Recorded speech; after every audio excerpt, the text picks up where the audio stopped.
ला Niña आ चुका है और अपने साथ लाया है भारी भरकम तबाही।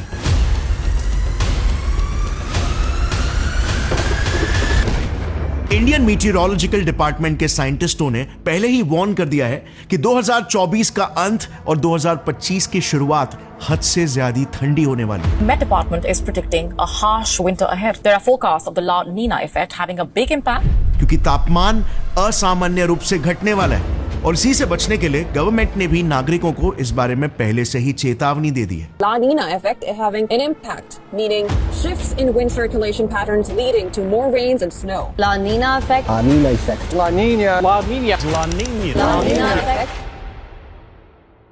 बट अजीब बात तो यह है कि अगर आप गौर करोगे ना तो जिस ठंड की हमें वार्निंग दी जा रही है उस ठंड का तो इंडिया में अब तक कोई खास नामो निशान ही नहीं दिख रहा है। इनफैक्ट उसका एग्जैक्ट उल्टा ही देखने को मिल रहा है, क्योंकि इसी साल का अक्टूबर नवंबर का महीना तो हिस्टोरिकली स्पीकिंग सबसे गर्म था।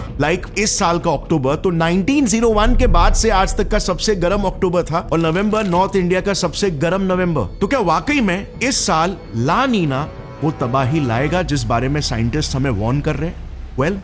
हाल फिलहाल में ना अगर आप देखोगे तो इंडिया का वेदर कुछ अजीब तरीके से बिहेव कर रहा है।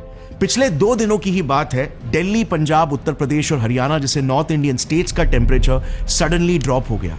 मगर दूसरी तरफ साउथ में तमिलनाडु, केरला, कर्नाटका, पौंडीचेरी और इवन बे ऑफ बंगाल के अराउंड स्टेट्स में रेड अलर्ट जारी कर दिया गया था फेंगोल नाम के एक तूफान के डर से, जो ऑलरेडी संडे रात को 2 बजे तमिलनाडु के बॉर्डर को क्रॉस कर भी चुका है।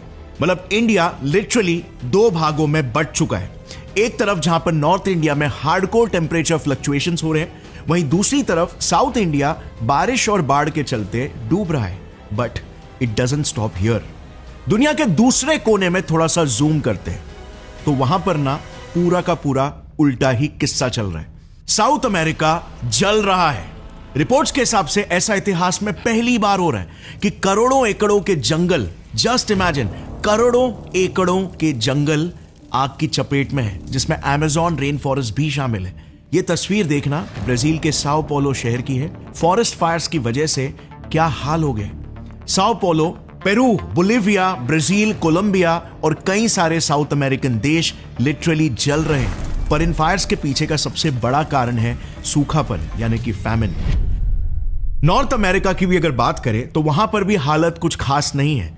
लॉस एंजलिस और कनेटिकट के आसपास काफी भयानक बुश फायर्स हो रहे हैं, जो अब तक आसपास के 100 एकड़ जमीन को जलाकर खाक कर चुके हैं। कैलिफोर्निया को तो एक बॉम्ब साइक्लोन जैसे खतरनाक तूफान ने लिटरली अंधेरे में